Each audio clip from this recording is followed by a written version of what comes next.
Hey there, Outliers. Niiamah Ashong here, and thank you so much for letting me be a part of your journey. We're going to just dive right back in here because we have with us Louie Q. And if you haven't listened to part one of our conversation, I strongly recommend that you go back, like you pause this right now, go back and listen to it. We get to hear more about Louie's journey and like also the role of humility and how that has actually impacted the different ways that he shows up in the world to create to create something out of nothing.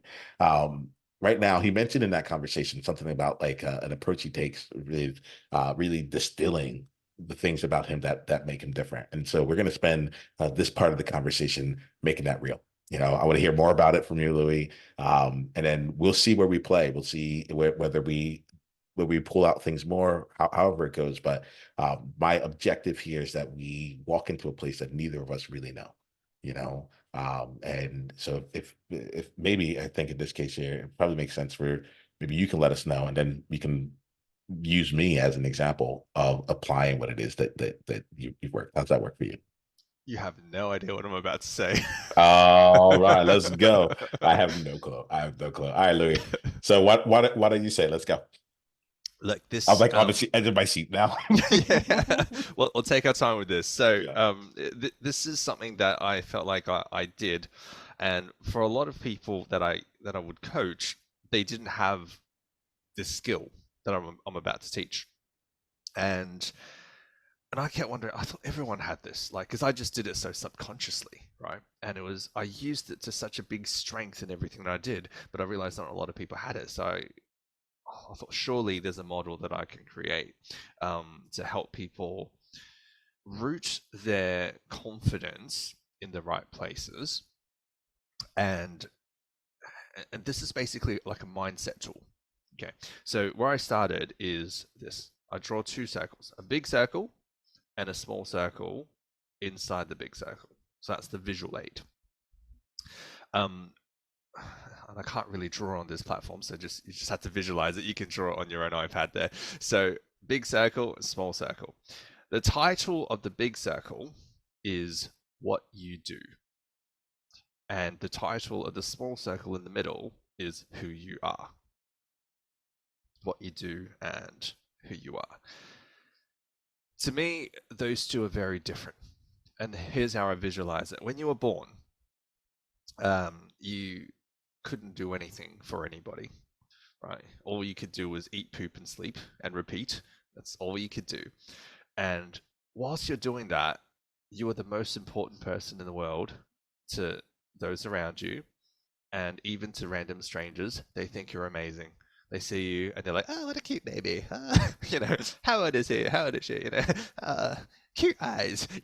Like everybody loves you. You bring zero value to the world economically. Well, I mean, I guess your parents do, but like just you yourself, you contribute nothing at that moment in your life. Yet you are the most important thing in your life. And it's during that time where I guess we're supposed to learn that our significance lies in who we are rather than what we do, because we do nothing at that time, right? But the problem is our memories don't go back that far. We don't remember that time. We start remembering things in early childhood, in schools, and once you start going to school, kids start talking, kids start comparing, and then you start going, oh, this is what it means to be popular. This is what it means to stand out. Your parents start asking, hey, what do you want to do when you grow up? People start telling you, hey, it's important to be rich. It's important to be successful.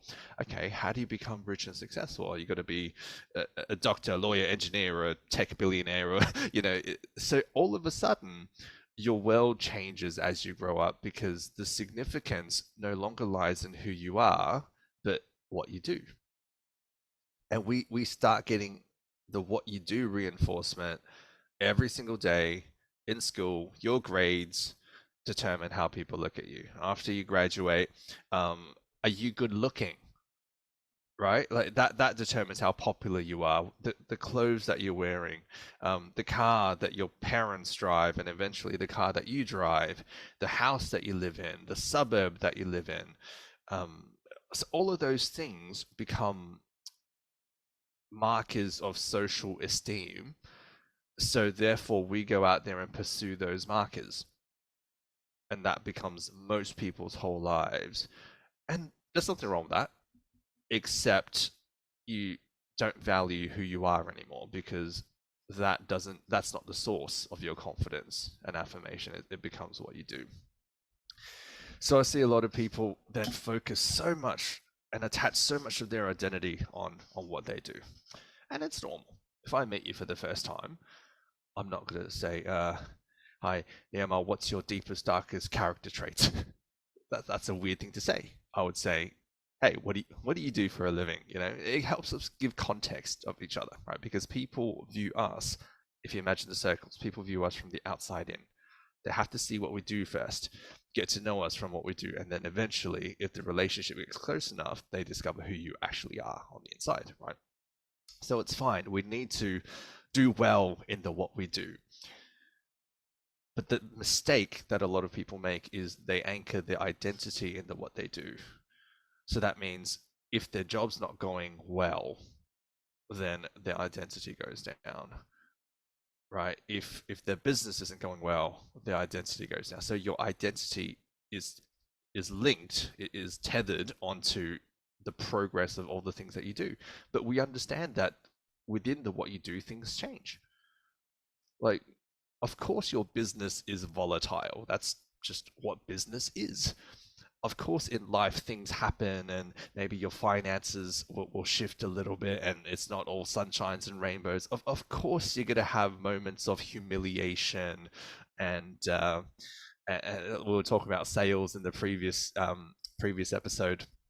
Like, of course, you're going to go through all of those things, right? So when you do that, those challenges affect you much more because your identity is rooted in that. It's personal. And one example I like to give of the inside circle of who you are is, I don't know if this is too sensitive or not, but like when I came to Australia, I experienced a bit of racism, right? Because I was different, right? That was fine.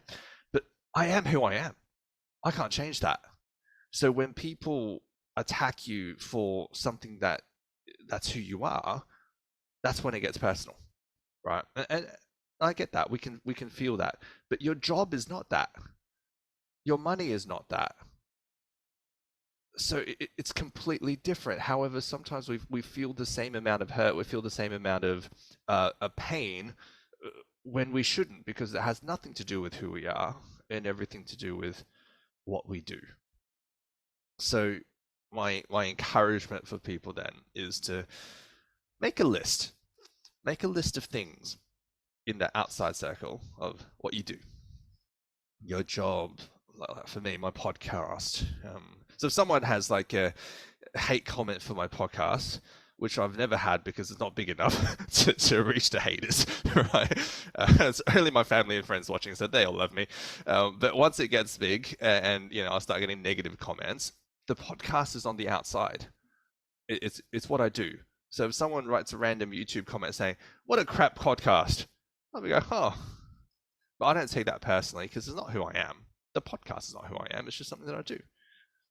So I wouldn't take that personally. So I would say, "Oh, great. Are you a troll or are you a smart person?" Because if you're a smart person, I want to ask you why and what I can do to improve, because it's not personal, right? We're talking about something that's just in the peripherals. It's just something that I do. In business, exact same thing. If my business goes up and down, which, man, it does, right? Then every time it goes up, I don't let that get to my head, because it's not who I am. It's just something that I do, and it's doing great, amazing. And when it goes down, I don't let that go into my heart, because it's not personal. It's just a business. This business has gone down, so what do I do to fix it? What can I do to improve? But it doesn't mean that I'm a failure. It just means my business failed. But if I'm not a failure, then I can go in and change a failing business. So it's just drawing that line, right? And categorizing things in a organized manner. So for me, if an entrepreneur or a corporate person or a mum or a dad or whoever, if we just learnt who we actually are, and if we're able to write down a nice list of things in the middle of who we are, and then a nice list of things of what we do,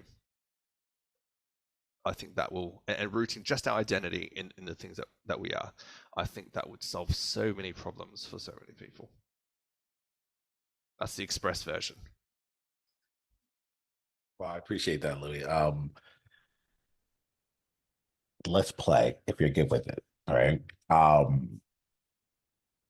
Let's let's make it real. Let's make it real. So I'm here. I don't have a pen and paper around me, but I can. I'm happy to talk about who I am and what I do. You know, I'm happy to take this here, or yeah, I'm happy to actually play with what you're saying and do the list here. Or if you feel like there's another step that comes afterwards, right? When you're like, you got into rerooting, let me know too. But there's something, I mean, there's something really simple about what you said, right? And I think it's important here because even like the term outlier that I use, um, it's not it's not real. Spoiler alert, like there's no real thing called an outlier, right? It's a thing I made up.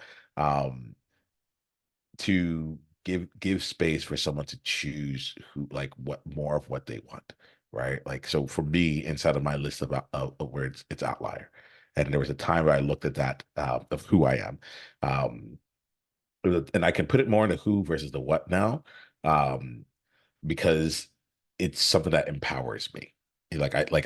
I choose to. I have this statement, Louis, that I would say like I'm not supposed to be here, right? Being like, I'm not supposed to be here. And um, what occurred to me is that like that one statement had been with me my entire life, What right? do you mean by that? Yeah, I'm not supposed to be here. Yeah. Um, what I mean by that is that like I would look around and I was the only one like me in the room, right? Right. So I'm like, all right, I'm not supposed to be here. Um, there's many different there's different times, there's different levels of depth that I felt with it and different like lenses that I looked through it, right? Um, but a lot of times it's like I'm like that sentence in one way or another kept coming up, right?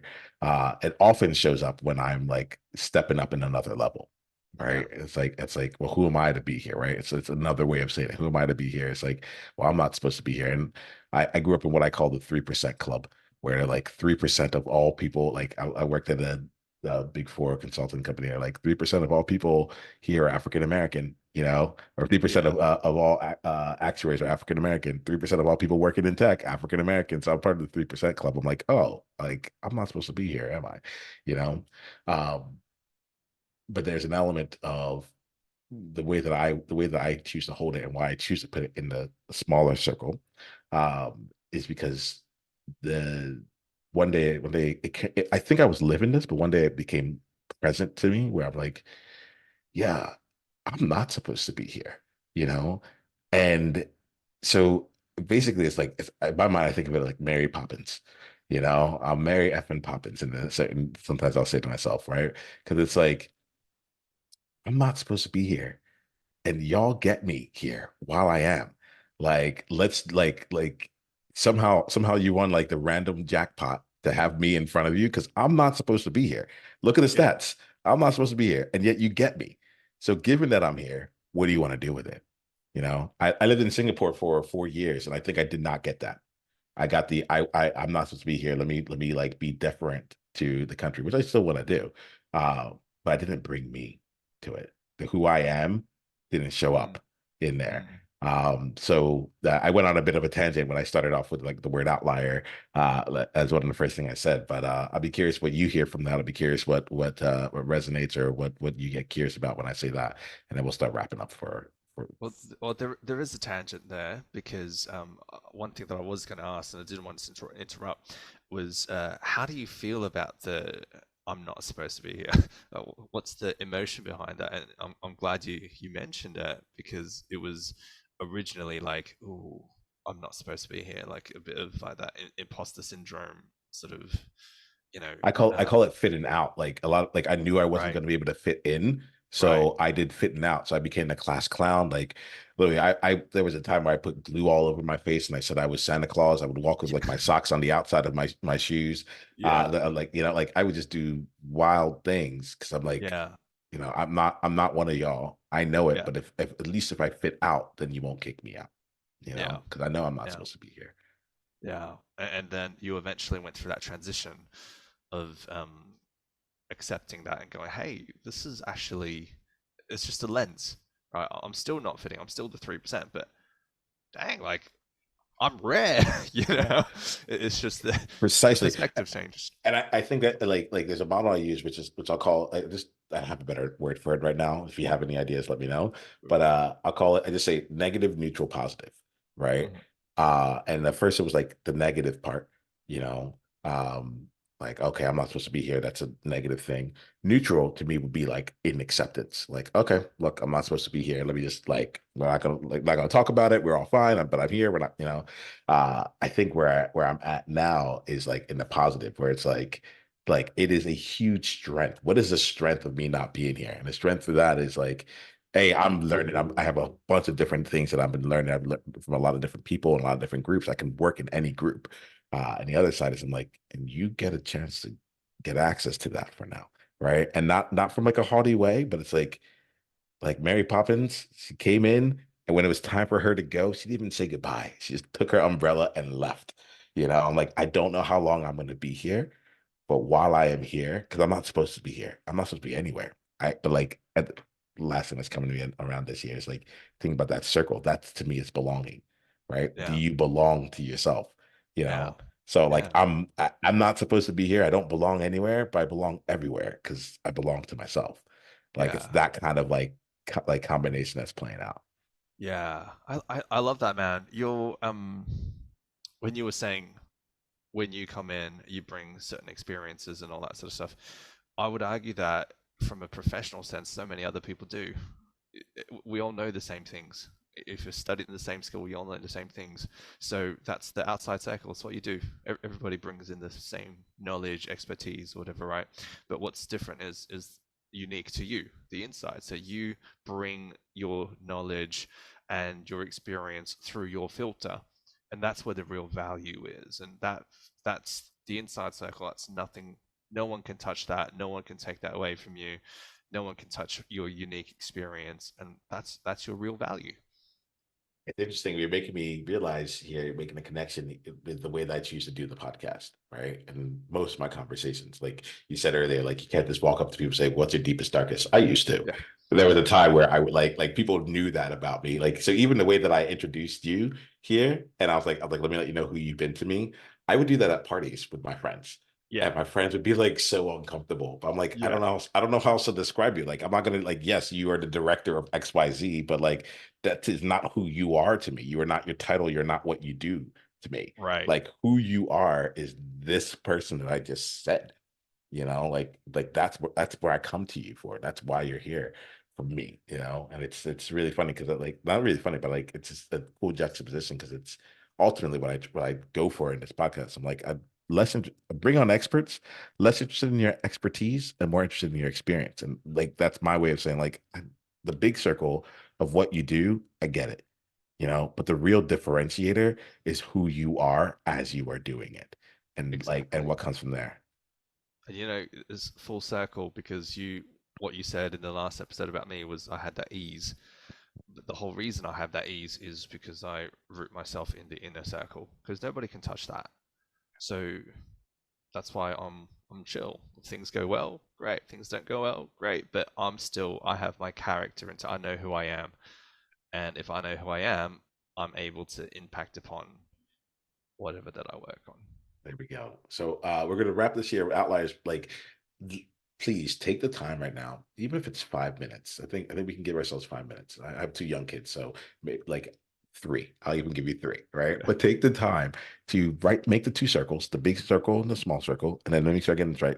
Just list out the various qualities of who you are and what you do separately, so you can see them as two separate things. And then if I'm getting you, root yourself in the who you are component, knowing yeah, that what you do is vast and will shift, but who you are is you. Am I yeah. getting that? Did I get that, Louis? Perfect. All right. Outliers, take the time to do this here. Louis, I'm very appreciative of you. Thank you so much for using your time, bringing your expertise, sharing your experience, and then like transmuting that through the waves to take us all to a new place and just help ground us in ourselves, help root us in ourselves. It's super interesting here. In fact, like lots of things are coming online. We said like to root your confidence, I believe is how you introduced this here. And what I just said was like ground you in yourself. And I'm like, oh, so it's confidence. Confidence just lives within you, like who you are. Like no one can shake who I am. No one can shake what I like, yeah, who I am. Like it's infinitely I'm just thinking about it as like, oh, coming from that place is its own wellspring of confidence, Yeah, regardless of what's happening around me. Am I getting some of what you're saying? Is this part of what yeah, you're putting down here? yeah. Makes you bulletproof, hey? Yeah. Because no one can touch that. And if you're drawing your identity and confidence from a place where no one else can touch, and not even the economy, how well everything's going in your life, you can tackle everything from a place of confidence. We'll leave it there. Outliers, this let's take action on this. Louis, thank you so much here. Looking forward to hearing how things evolve for you between now and our next conversation. We'll let Outliers know like what you're up to and how things go from there. Sound good? Thanks for having me, man. Great Yeah, to be thanks for here. being here.